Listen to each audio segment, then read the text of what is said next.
Want to protect an app on your iPhone with a password that's different from your regular iPhone passcode? Here's one way to set it up using the Shortcuts app. First, open the Shortcuts app on your iPhone. Tap the plus button in the top right corner to create a new shortcut.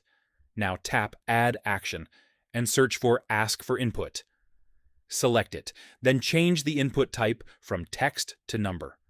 This will let you create a separate numeric code for the shortcut. Next, add an if action. Set it so that if the number you entered matches your chosen code, the shortcut will continue. Under the matching condition, add the Open App action and choose the app you want to protect, such as Instagram. Then, under Otherwise, you can add a Show Alert action with a message like Wrong Passcode. Now, give your shortcut a name and add it to your home screen. You can also choose a custom icon so the shortcut looks like the original app. Here's the important part.